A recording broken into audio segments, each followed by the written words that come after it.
Tonight, we're in for a treat. We have Ron Janowski here. Ron has had a wonderful military career, and he has lived through some of the things he will talk about tonight. But his family has been involved in the military since before he was born, and he comes with us with an incredible perspective and a gift for storytelling and taking very complex issues and bringing them to life.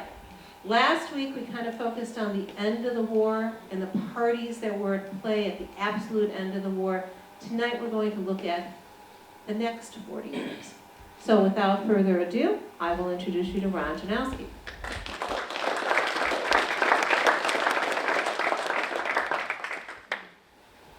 Thank you, Peggy. I did not write a book, so anybody wanted to sharpshoot me, you'll catch me at another time. I am so pleased to be back here at the Wright Museum. I was here last year. Some of you may have been here for a breakout from Normandy, and this is a fun group. You're a fun group, especially you, ma'am. I can tell you're a fun person. You'll probably remember this slide. I always start off with this slide because it's emblematic for me of what history is all about. History, I talk to friends and they say, oh, I hated history in high school. I hated it, whatever. And I think a lot of the problem was that it's taught as discrete events. It's not discrete events. You and I know that. Your life is not a discrete day. It is a journey. It is a spectrum. It is a flowing stream, ta-da, of events coming. And implicit in this are two statements about history. The first is that all events in history result from earlier things. And those things, whatever you might be studying, then lead on to affect things downstream. And this is a constant in history. This is a constant in life. This is a constant for all of us. Tonight we're going to be talking about an event that touched all of our lives. Still, many of you in here lived during this time. It was a time of great drama. It was a time of great political bombast. It was a time of military tension. And it was a time of surreal images that we could not believe were happening. Now, you of course recognize this from Dr. Strangelove, but the idea was still incredibly powerful. We couldn't believe what was happening around us. Of course, I am talking about the Cold War. Now, the definition is simple enough. It is a noun, and it is a conflict, political hostility between parties. More specifically, however, in this room tonight, we're going to be talking about that state of political hostility between the Soviet Union in the East and the United States in the West. Now, many of the conflicts that occurred between the two sides were done by surrogates. It was incredibly important that they never get into a face-to-face, nose-to-nose military situation when both had nuclear weapons. There was a time when nuclear weapons were thought to be simply another bigger bomb. And in the early part of the Cold War, you will see that play out in some of the things that they do. It soon became evident, however, that it was far more than that. It was a weapon that was more powerful, not in its use, but in its non-use as a deterrent. So political hostility, short of open warfare. Now, I'm going to talk about the Cold War tonight. As promised, I'm going to talk about what set the stage for it, the events that paved the way for the Cold War to happen, and then we'll talk about what came out of it to today, with perhaps a look in a crystal ball as to where we might go from here. I am your host. We're going to start off with an exercise, because in order to fully understand and appreciate why the Cold War played out the way that it did, we have to take a look at how people think. Now, I want you all to imagine a time in your life, either as children or as adults, when you wanted something you thought was vital to your life. something you really wanted. How did you go about doing it? And we boil it down, and I'm going to simplify it and show you here that we start by simply talking to people. We talk to friends, partners, spouses. We talk out whether or not we can get this thing, whatever it might be. Failing that, we bring a person of authority into the play. It might be your mother. It might be your boss. It might be whoever is in charge of whatever. And that person maybe acts as a mediator or an arbitrator to bring about this desire. Failing that, we start rendering services or exchanging money. And ultimately, if all three of those fail, and they are sequential in nature, if they're failing that, we go to fisticuffs. We fight. Let's give names to these. We're going to call this informational, political, economic, military. Okay? Very simple, very basic, very familiar to all of us. It should not surprise you that governments, nations, do exactly the same process. Because after all, they're just made of people like us. This is the use of power, whether on an individual basis or a national basis. Now, when we talk about national power, often we jump immediately to weaponry, which, of course, is one of the four. But it's not the first one. It's certainly not the first one we jump to. We initially start with informational, media. We get the word out. We talk about things. We spread it around. We get a feel. We try to mold public opinion. Next step is we actually combine with political allies, perhaps nations, perhaps powerful individuals. Economics, certainly. We can use the finances of a nation. We can withhold, we can give. And finally, we have the military. Each of these, just as they did when we were kids, operate sequentially to get us to what we feel is vital, or what a country feels is vital. Now, I told you that for a short time, it was thought that a nuclear bomb was just another bigger bomb. It is not. It turns out that it is a device which will essentially end the game altogether. If anybody's read the book, what did I call it? Nuclear War, a Scenario, by Anne somebody. Just came out this spring. She lays out how the use of a nuclear bomb, from first use to total annihilation, is 72 minutes. That's it. We're not going to talk about that. Let's go and talk about the Cold War.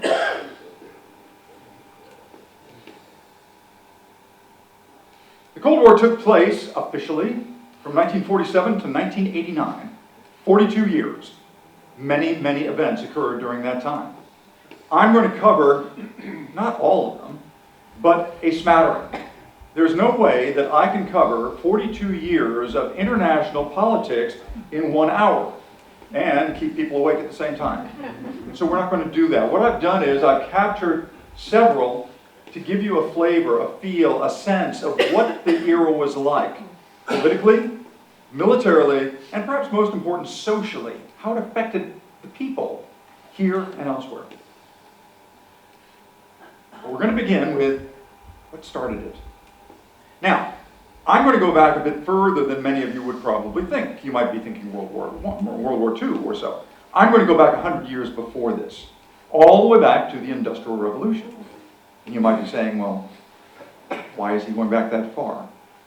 The Industrial Revolution was the use of machinery to multiply the capability of humans, of countries, to produce. Huge leap in economics. Using the machinery, people could manufacture things faster. Using machinery, the cotton gin, they could clean cotton faster. And it was a great, great thing that caused a huge leap in economic power. But it also had an enormous effect on social systems. See, what you ended up with, because of the machinery and the costs involved, you had a division between the owners and the workers. This became extremely distinct and not very pleasant for the workers. This was investigated and observed by a social philosopher, a fellow in Germany by the name of Karl Marx.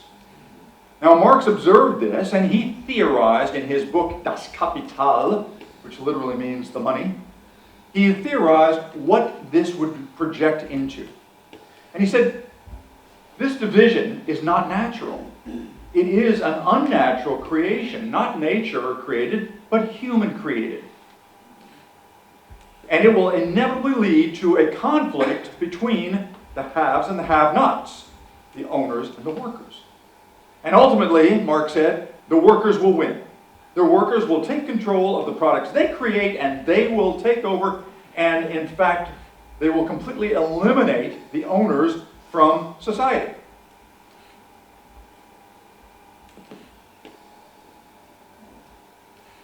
He said, history will not abide an unnatural division of society.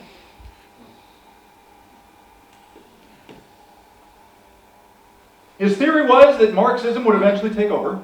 It would control, it would necessarily move forward, capitalism would die, wither, go away, and Marxism would take over the world. And it was this theme that became the driving theme for all communist countries and the Soviet Union well through the Cold War and even to today.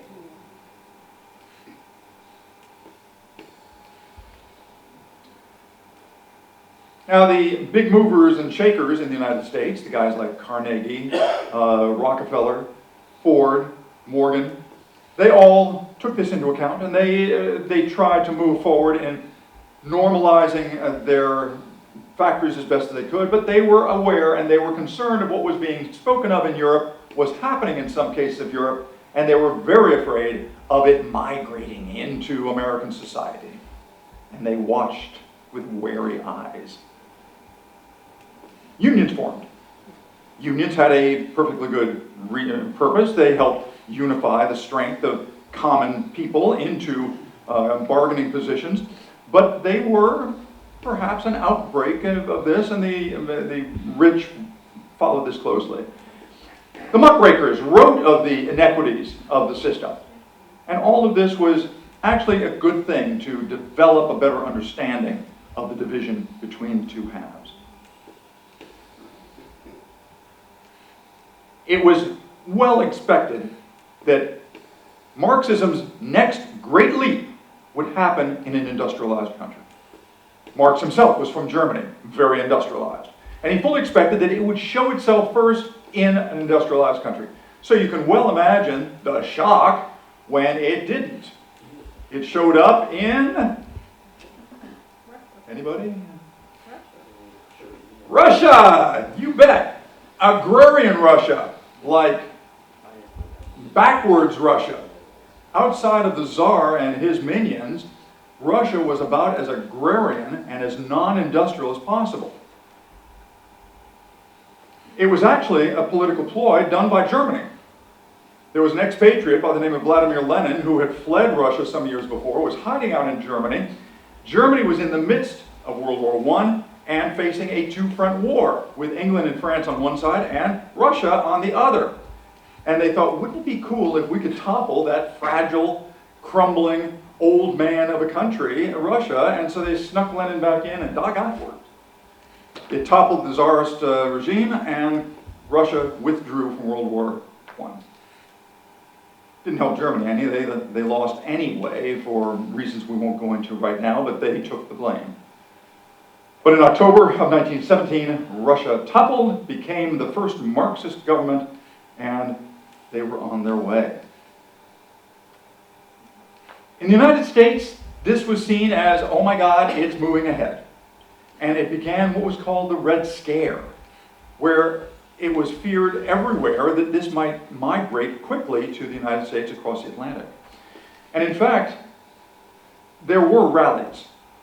There were stories and pictures and writings about all of this possible fall into communism from the United States.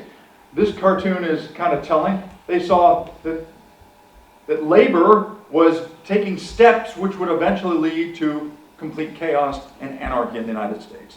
It was a fearful time. And in fact, the US government, the Department of Justice, over about an 11-month period from 1919 to 1920, actually incarcerated and deported about 4,000 suspected seditionists, kicked them out of the country. Then everybody calmed down and they said, you know, it's really not happening. And everybody just relaxed.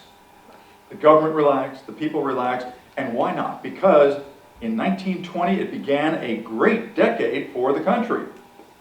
It was the roaring 20s, and money was to be made. The stock market was soaring, everybody was getting into it, and in fact, you could buy stock on margin, that is on credit, with the promise that you'd pay back what you bought using the profits you haven't gotten.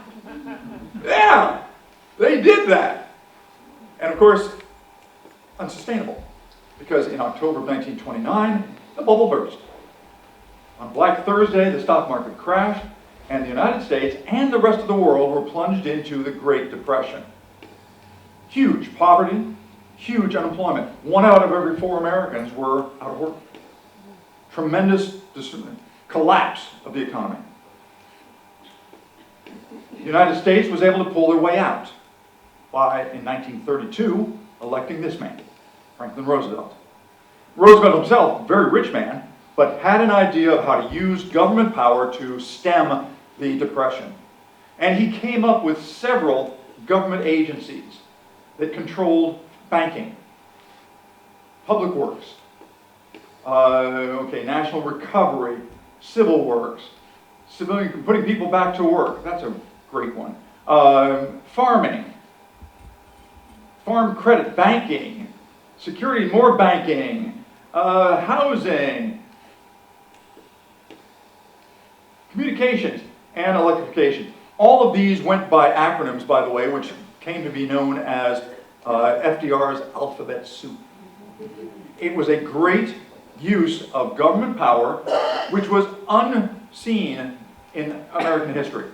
It was, critics called it a movement towards socialism, and it was. I mean, it was a huge use of government power to take over portions of the economy that had never been touched before in order to stabilize, normalize, and bring the country back on its feet, and it worked. And he did not take advantage of it to become something more than simply president bringing the country back. Now, the same could not be said in Europe. In Europe, if anything, the situation was worse, especially in Germany. Germany had lost the war, and as a result, they were not only feeling the effects of the Great Depression, but they were also burdened with the reparations of paying for the war. There were pictures of guys pushing wheelbarrows full of German marks to buy a loaf of bread. It was horrendous. There, a malignant form of socialism grew up, National Socialism, Nazism, which grew into a cancer which from 1939 to 1945 was World War II. The West, under Roosevelt and Churchill, teamed together with the strangest of all bedfellows, Russia. Because the friend of my friend is the enemy of my enemy is my friend. We actually had an alliance with communist Russia during the war in order to fight the great malignancy that was Nazism. And it succeeded. Now, 1 month before the end of the war in Europe, Franklin Roosevelt died of a cerebral hemorrhage. And he was replaced by his vice president, Harry Truman. But together, the three saw the end of Nazism. Upon the end of the war in Europe, however, Stalin fell back on his old ways. You remember the old theme of communism will take over the world. It will move ahead. Any opportunity they will continue to divide and separate and destroy capitalism. Well, Stalin did exactly that. He had a massive army that had moved across the continent of Europe and had occupied Eastern Europe. And at the end of the war, he did not retreat. He left his army in place. Further, he established governments that were puppets, communist governments, puppets to Moscow. The East was wholly impacted by communism. The West had reduced many of their forces, but they saw this and they knew they had to move with some alacrity to fix this. This was happening in Europe. The war also presented something brand new that we had never seen before in the Pacific theater, the atomic bomb. The only time used in warfare, the United States used it at Hiroshima and Nagasaki. It was a shocking display of power. A single bomb would level a city. A single bomb would reduce its victims to mere shadows on the sidewalk. I mean, this was incredibly, it was just unbelievable. It created a fear in the minds of many of just what this power was capable of doing. The Russians achieved their own atomic bomb 4 years later in 1949. And now the race was on to scare the heck out of each other. People thought, were we going to have mutations of nature? Are we going to have these huge, massive bombs falling on us? As the two sides, East and West, started breaking into the space race, we could literally have nuclear bombs falling from the heavens. It was a terrifying time, and no level of our society was freed from it. Even our children. I was talking to a couple of you. You remember getting under the chairs? I sure do. Yeah. If you hear a big bang and a flash of light, jump under your linoleum desk. It'll protect you. Yeah. But it was all we had. It was all we could imagine doing with this unimaginable power. And you got to wonder if that hasn't left some kind of sediment of fatalism in each of us. I don't know, I'm getting kind of philosophical now, but you kind of wonder, what did that do to us? Anyway, so, back to Europe, we had a clear separation between East and West, forming a division that in his literary dramatic style, Churchill referred to as an iron curtain dropping across the face of Europe. Truman was a little bit more pragmatic. Truman looked at this and said, you know what? The United States is duty-bound, compelled to assist free people everywhere against totalitarian regimes. It was a clear, thinly veiled gauntlet thrown at the feet of communists. It was the beginning of the Cold War. Boom, 1947, Truman Doctrine. Now, in Europe, I told you that the Russians had maintained an incredibly large army. A World War II winning army occupied Eastern Europe.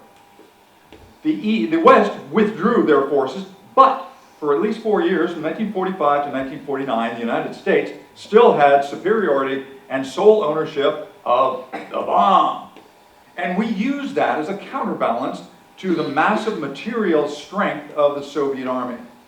This is dancing on the razor's edge, because we started to realize just how bad this would be if nukes started getting dropped. This especially became so in 1949 when the Russians got their bomb as well. So what the United States started to do was reach into their bag of ways to make things happen, their power, and they found a far more constructive way to create a bulwark against expansion of communism.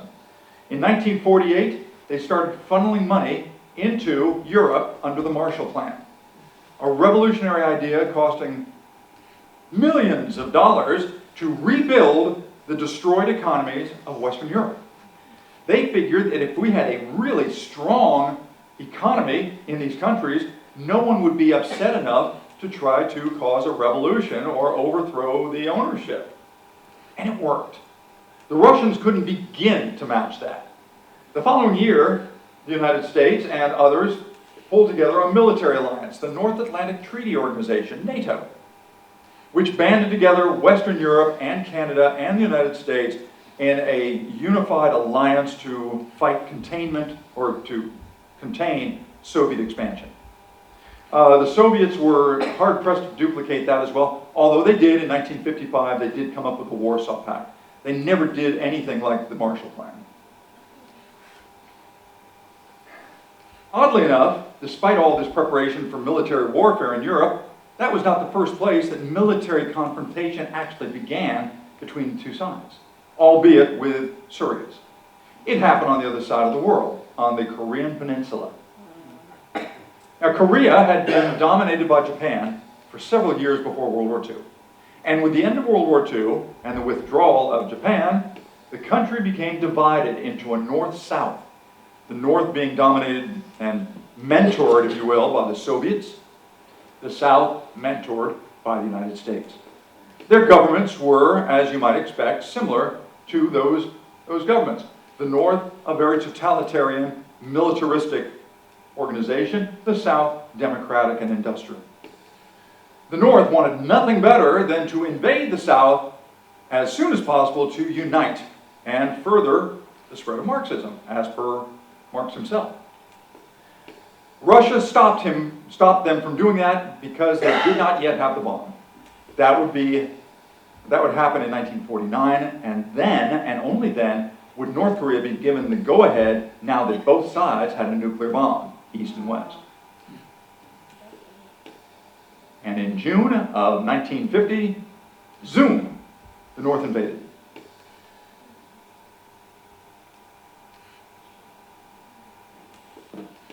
Truman was faced with a problem.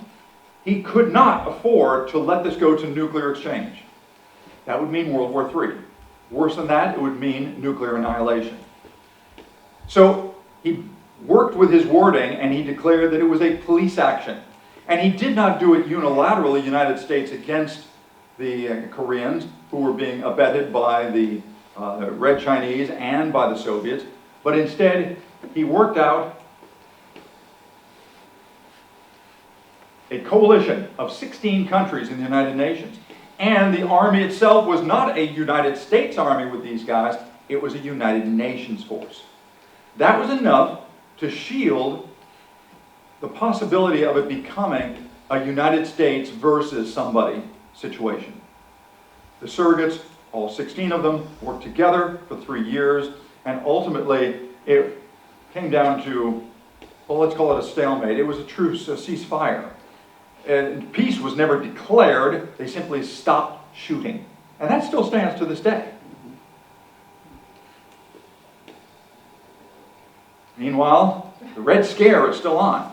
It's now being called the Red Menace.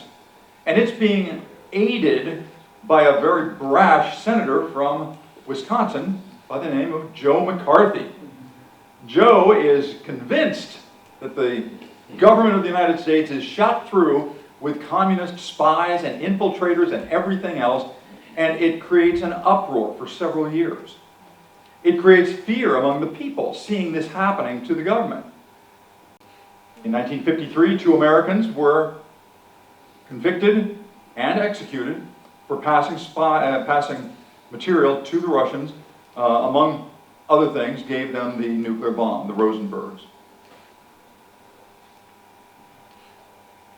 By the time the 1960 election came along, the Cold War and containment and all the rest of it was a major, major issue between the two candidates. Whichever candidate was going to win, it was going to be a mandate given to continue to be a strong defense against expansion of communism throughout the world. Now, as it turned out, it was John F. Kennedy, youngest man ever elected president at 43. And little did he realize, because he didn't realize until after he had won the election, that in fact Eisenhower, his predecessor, had a plan already in place to work on Cuba.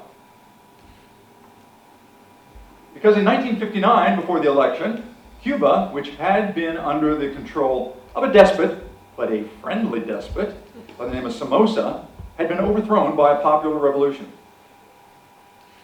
Batista. The revolutionaries contacted the United States just 90 miles away and said, hey, would you help us? We need help to bring our country back, like the Marshall Plan. Well, Eisenhower turned a very dim eye to supporting any revolutionary government, and he refused. So, that revolutionary government turned to the Soviets, who were more than glad to get a foothold 90 miles off the American coast. To that, Eisenhower said, fine. He basically put out a contract. He told the CIA to prepare a program of covert action.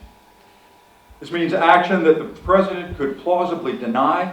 It had worked in several other countries in South America, most recently Guatemala, which was almost a carbon copy of what the CIA would plan for Cuba. And it was to target the government of Fidel Castro. Now, the United States had long thought of the South American peninsula, Latin America, Central and South, as their backyard, their area to protect. As long ago as 1823, James Monroe had said that the politics of Europe were rotten. They had gone through 1,000 years, and they were just rotten. And he says, we're starting something new here in the Western Hemisphere. We want to keep it clean. So all you Europeans, just stay out of here. 80 years later, Teddy Roosevelt would put some teeth in it and say, you stay out of here, or we're going to use our weapons to make you stay out. And then in 1947, of course, we had Truman and the Truman Doctrine. So we now had the mission, the means, and the cause to go in and stop any expansion of communism in the Western Hemisphere. And that's exactly what Kennedy saw happening in Cuba. This would come off only 3 months, 2.5 months after he took office. So he had little say to stop it. And after all, it was going to entail an amphibious assault not seen since Normandy. And who knew invasions like Normandy better than Eisenhower? So if Eisenhower said it was good, it must be good. They had 700 expatriates, Cuban expatriates living in the Miami area that they recruited. They took them to Guatemala, they trained them, they put them on ships in Nicaragua. They sailed them into a bay on the south side of Cuba. Unfortunately, it was called Bahia de Cojenos, which unfortunately translates to Bay of Pigs. It was a disaster. The key element was that the United States, in case of the worst possible emergency, would have to provide some kind of air power. And the worst kind of emergency did happen. But by the time it happened, 36 hours in, Kennedy was already seeing that the United States was going to have their fingerprints all over this. And overthrowing a foreign government is really a bad thing to have on your resume as a country. Really bad. So Kennedy pulled the plug. He left them stranded out there. It failed miserably. And it is one of the greatest, if not the greatest, disaster in international affairs in American history. Certainly in Kennedy's. It was his absolute, big word, nadir. I mean, it was bottom of the barrel. It's really bad. Now, there was somebody who was watching Kennedy through all of this. He had watched through the election. He had watched through this. And he was due to meet Kennedy in about 2 months from now. That was Kennedy's quote when he took full credit for it. This guy, Nikita Khrushchev, the leader of the Soviet Union, had been watching this young 42-year-old guy botch the Bay of Pigs, and he's watching him, and 2 months later, he's due to meet him in Vienna. And later that same summer, Khrushchev would go one step further and really tweak Kennedy's nose in Berlin. But let's talk about Vienna first. The summit in Vienna, Kennedy freely admitted he was unprepared. He just went over kind of a meet and greet. It was a cocktail party. He just happened to be meeting the leader of the Soviet Union. Nikita Khrushchev had no such illusions. He was going to embarrass Kennedy. He wanted to cut Kennedy's credibility out from under him every which way, and he did. He later referred to Kennedy as a boy in short pants. He was immature, he was inexperienced, and he was quite frankly not credible as an American president at this time in history. Kennedy could say nothing, because it was pretty much true, except Khrushchev beat the hell out of it. 2 months later, in August of 1961, Khrushchev, riding the wave of momentum, looks at Berlin. And he's got an issue with Berlin. The former Germany had now been split. It was partially occupied by the Russians, partially occupied by the Allies. And they were divided up into occupation zones, kind of like this, with the Russians having Berlin, the British, the French, the Americans. This is Canada. We got a little piece too. Interestingly enough, Berlin, even though it was buried in the middle of the Soviet zone of occupation, was also, because of its stature as Berlin, was also divided up. So there was a little piece of democracy in the middle of the Soviet Union, the Soviet zone. And that ticked the heck out of the Russians. They didn't like that at all. And in 1947, they tried to starve the French, the British, the Americans out by cutting off all access to West Berlin. They cut off canal boats, railroads, roads, cut them off completely. And the Americans, God bless them, because of their great superiority in aircraft, pulled off the Berlin airlift. For about 10 months, they flew in supplies, landing literally seconds apart, and they fed the entire western zone. And the Russians backed off. But in 1961, Khrushchev was here looking, and people were constantly streaming across this unguarded border. Streaming from communism to democracy. Go figure. Khrushchev had figured that he had had enough of this, and he decided to do something about it. And it almost happened overnight. On the 8th of August of 1961, he targeted the Western Democratic Zone of Berlin and built a wall. He built a wall that was 12 feet high, 160 yards deep, and 96 miles long. Now, the deep is not the wall, it was the dead zone that he had on the other side of the wall. They had a zone that was almost the size of 2 football fields that were filled with landmines and barbed wire and really mean dogs and guards with machine guns. And this thing went up as a blight on humanity. I mean, it was unbelievable. But Khrushchev was betting that Kennedy would do nothing about it. And he was right. Kennedy did nothing at that time.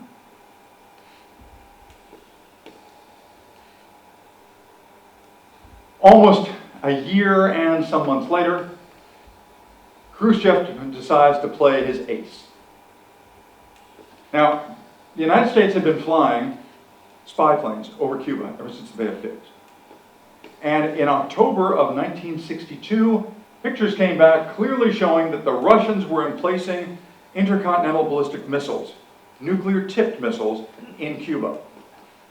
This is a huge event because it not just put missiles on the ground, but it put the entire east coast of the United States in grave danger. Launch from Russia, an ICBM would take about 24 minutes. Launch from Cuba, less than 5 to impact. The entire east coast was in danger and beyond. The United States could not stand for it. Why Khrushchev did it? A number of reasons. One, the United States had placed nuclear-tipped missiles in Turkey, facing Russia. Didn't like that. Second, he wanted to push this Berlin thing again. He might be able to get Berlin by withdrawing the missiles or bartering in some way. He also wanted to strengthen the bounds of the Soviet Union with Cuba. And finally, he just didn't think that Kennedy had the nerve to say or do anything about it. He was wrong. Because Kennedy had learned his lesson. Over the months since the Bay of Pigs, Vienna, Berlin Wall, Kennedy had learned his lesson and was now prepared to work as a true leader. And it became his greatest moment, arguably. he was able to put a quarantine on the ships, and he was able to get them to turn around. By turning around, it not only set the doomsday clock, stopped it from getting any closer to doomsday, but it also led to the ouster of Khrushchev as he was overthrown because of his failure. Kennedy had other problems that were bequeathed to him from Eisenhower. One of them was a small country in Southeast Asia by the name of Vietnam. Now, Vietnam, very similar to Korea, at the end of the war, had been divided into North and South. North being under Soviet mentoring, the South under the United States. Kennedy saw this yet as another example of the Truman Doctrine. He and his staff, popularly known as the best and the brightest, formed up an idea of how to execute the Truman Doctrine, and they also came up with a theory that they call the domino theory. They believed that the countries down there were so tightly knit that if Vietnam were to fall, it would push over Cambodia and Laos and Thailand and all the way across to India. This could not be allowed to happen. And the only way to stop this from happening was with American soldiers. Now, Kennedy's plans will never be fully known because in November, of course, of 1963, his administration was suddenly terminated as he was assassinated. Lyndon Johnson came in and took over the same plans and essentially moved ahead with the same plans they'd been doing and jumped feet first into Vietnam, building up military power, U.S. military power, and suddenly finding that things were a lot more complicated than he thought. Because the country's army, which had been born, bred, and successful in conventional warfare 15 years earlier in World War II, were now facing asynchronous warfare, that is guerrilla warfare in Southeast Asia, and it was not a battle they could win, configured as they were. Things went from bad to worse, and perhaps most notably socially, it led to a split between the U.S. government and its own people as the anti-war rallies grew and created a schism that has only grown and still exists, of course, to this day.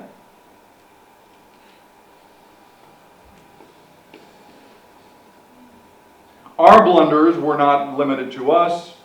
The Russians also had a blunder in Central Asia when they decided they were going to subjugate the country of Afghanistan in 1980. They thought they could move in and do what Alexander the Great could not do, and that was to bring the Afghani clans under control and take over the country. We very gleefully provided logistics to the Afghanis in the way of weapons and supplies, and even helped train some of their leaders like this Saudi Arabian by the name of Osama bin Laden. Yeah. And with the weaponry and their sheer grit, the Afghanis brought the Russians, well, you could say to your knees, but in this case it's to the ground. We went ahead and boycotted the Moscow Olympics in 1980. As part of that, they responded by boycotting our Olympics in 1984 in LA. It was all, this was more informational, power back and forth. But it was still a Cold War sort of thing, taunting and pushing back at each other. It even went to the moon. In 1962, Kennedy said, it is our goal to put a man on the moon by the end of the decade, and the Russians took up that challenge as well. After all, they had been the first ones to get something into space when they fired Sputnik up there in 1957, 58. As it turned out, in July of 1969, we got there first, putting Neil Armstrong and Buzz Aldrin on the surface of the moon. And it was yet another informational victory in the Cold War for the United States. All of these things cost a lot of money. I mean, putting a man on the moon and weaponry in the air, on the land, on the sea. These are expensive things. And it was draining the coffers of certainly the Soviet Union. It was costing us too. But the Soviets were far more effective because their economy was far weaker than ours. It was a little surprise. Oh, here's a weapon system. Flies 1,100 miles at 8 times the speed of sound and could drop a nuclear bomb in a space the size of this room. That's technology. It also costs. That's the Pershing II.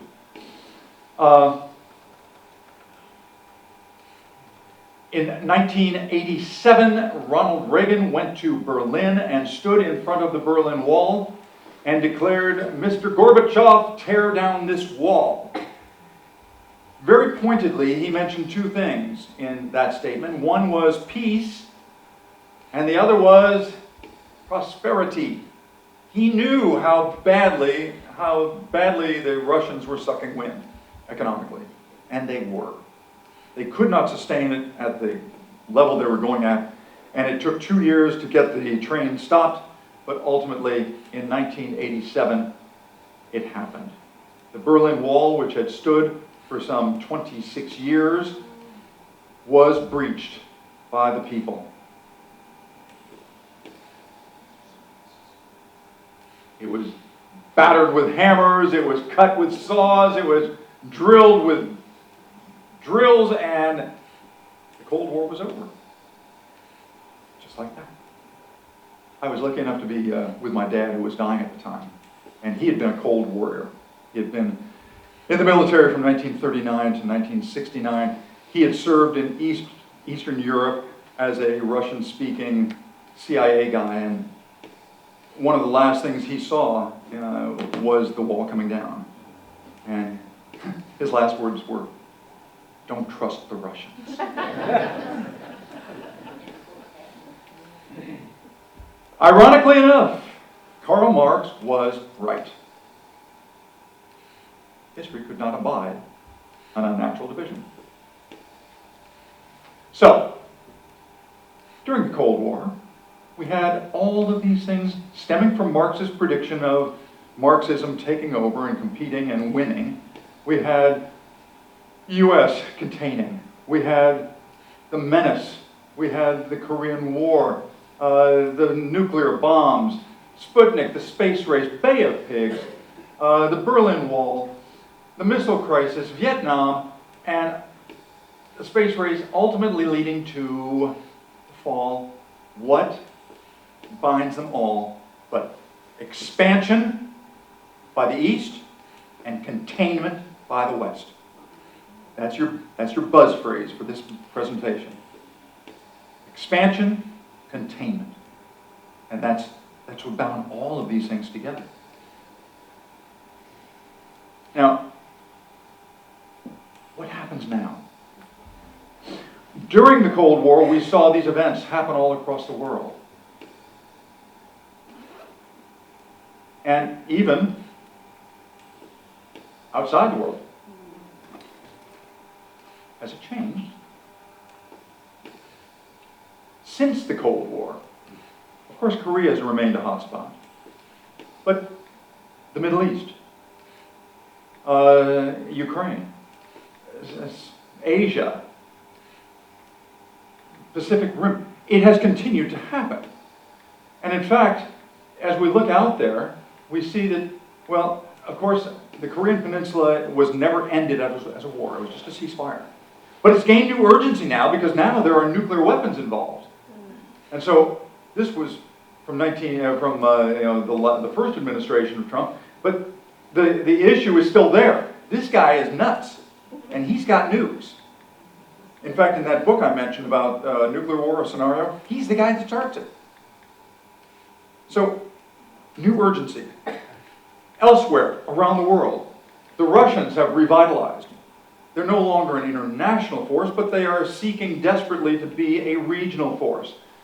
Annexation of Crimea, and then stemming to all of Ukraine, all the way to the present. Boko Haram, a Marxist group in Central Africa, wreaked death and terror in Africa, unabated. There is violence in Venezuela, the Syrian civil war, and, of course, Israel, since 1947, has always been under siege. What has changed? Well, the first thing that really changed, the Cold War was US versus Russia, Soviet Union, and it was a matter of money. This was the estimated gross national product, the wealth of the United States in 1989. This is what it was for the Soviet Union, about half. They could not compete economically. Fast forward, there was one other country, though, that was more competitive, although not in the front lines quite yet, that being China. In 1989, theirs was still less than the United States, but far more than Russia. And of course, you see where this is going. In 2025, Russia has pretty much maintained its $2 trillion GNP, while the United States and China have moved up. They are still imbalanced, but clearly, bless you, China clearly has a position where they can compete, and they are choosing to do so. What was a mix of 4 political powers has now been joined by a fifth one that is almost perhaps more dangerous than the other 4, because not only is it dangerous in its own right, but it magnifies the ability of each of the other 4. That being cyber warfare, terrifying in its reach, and who knows how far it can actually go to make every one of the other 4 more powerful and be a danger in and of itself.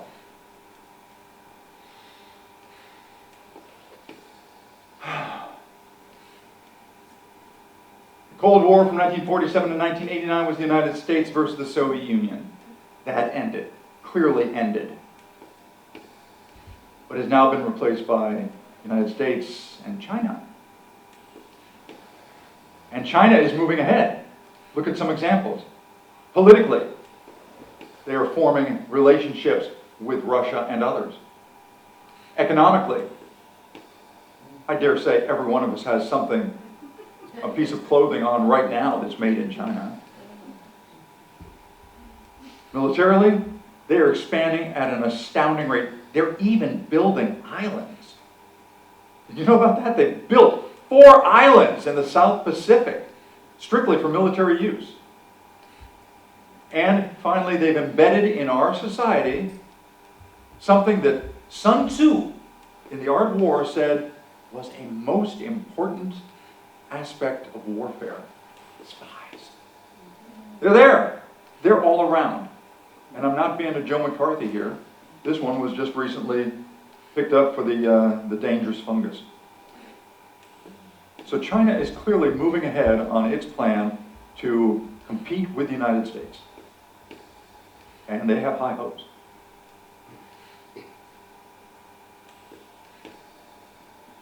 And the river goes on. The river continues to flow. Welcome to the new Cold War.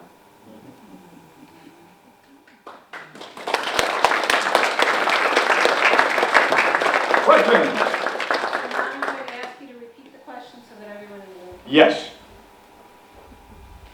So even though I'm wearing hearing aids in addition to this, I'm going to repeat so that the camera can hear the question. Yes, any questions? What about demographics? What about demographics? Right. In what respect? Demographics is the study, of course, of people and societies. Right, population. Oh, between Russia and China? Or between the U.S. and China? Yeah. Well, holy cow. Chinese have a lot. Right. They have a huge, huge advantage in population. What's their birth rate? It was being stabilized at no more than 2. I'm not sure that's still in effect. 1.4. George, you had an answer on that? Well, 1.5, 1.4, 1.5. The argument now is with the one-child policy, 70%, there's an imbalance. There's more males than there are eligible females for certain demographic strata of China. So the Chinese see that their window of advantage might evaporate if this group of present-day males ages out. they're not going to be very good in the military aspect. Now, this is clearly a two-edged sword. Having a huge population, you have to maintain it. If you listen to Gordon Chang, he often talks about how the economy in China is struggling right now to maintain sustainment of its population. And Xi is constantly in danger of being kicked out because he can't do the impossible and feed everybody. Did I dance around that enough? Sir? It seems to me that when you get to information, the complicating factor is that we don't agree anymore on what's a fact.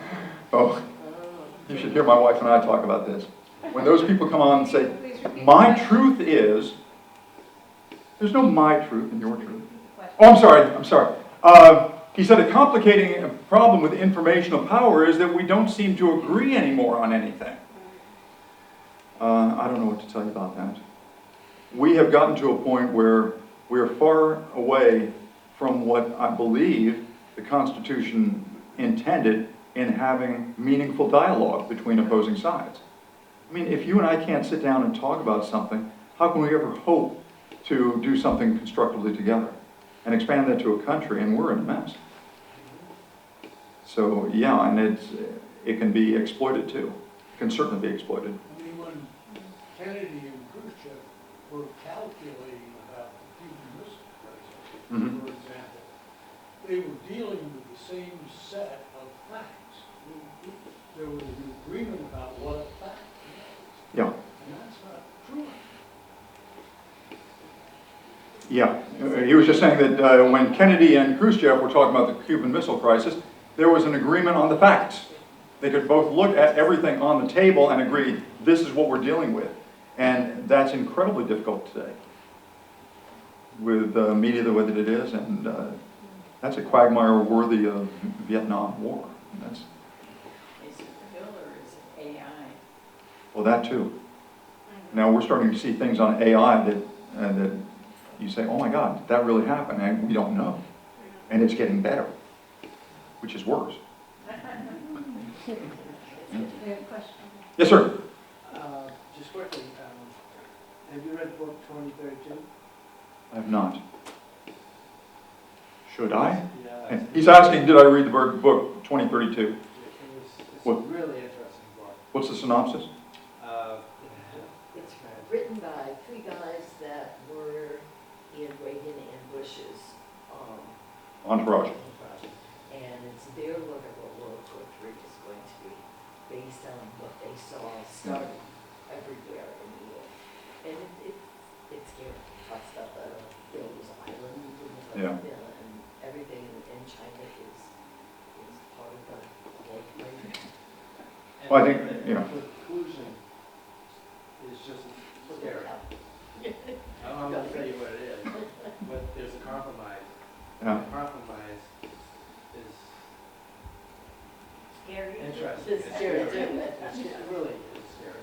I'll check it out. It's a really good book. 2032. 2032. Okay. Very neat. Sorry. How do you think that it will evolve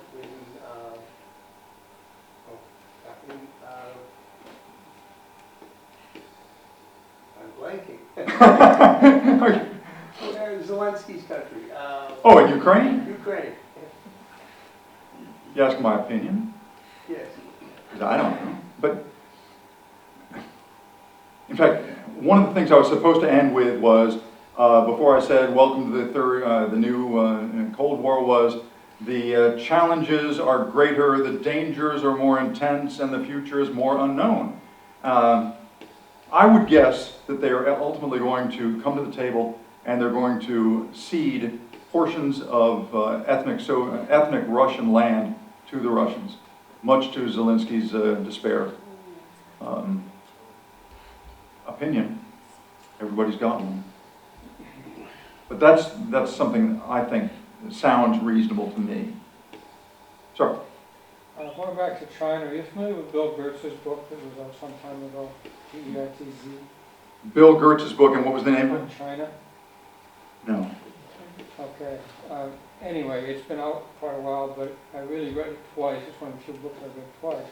I have a hard time getting my hand around why we're so passive about the Chinese sending all their college students into this country and stealing all our top secret information and taking it back. And we're like turning a blind eye to that for like 20 years. Boy, that's being shouted from the rooftops by some agencies, and not so much from But they're others. still here doing it. Yes. And on a trivia note, what's with all the drones showing up mysteriously on the East Coast? And oh, they're Wasn't fine. me. They're fine. They're fine. Still haven't heard any root understanding of how and why that happened. Well, heck, I'm still trying to figure out about that spy balloon that floated over the United States 2 years There's ago. another one, yeah. Weather balloon. UFOs. Yes, ma'am. Was the fall of Russia when it absolutely self-destructed the end of the Cold War in '89? Is that when that? It essentially was. The question was the end of the Soviet Union in 1989 the end of the Cold War? Yes, as much as anything can be pinned to one event, yes. Gorbachev declared that the Soviet Union could no longer manage the Soviet Union, so he reduced his scope to just Russia. He cut all the other Soviet satellites free to pursue whatever form of government they wanted. And it was essentially, yes, the end of the Cold War at that point on November 9th of November 17th of 1989. I was right the first one. Well, I'd like to say thank you, Mr. Janowski, for coming down tonight. Thank you.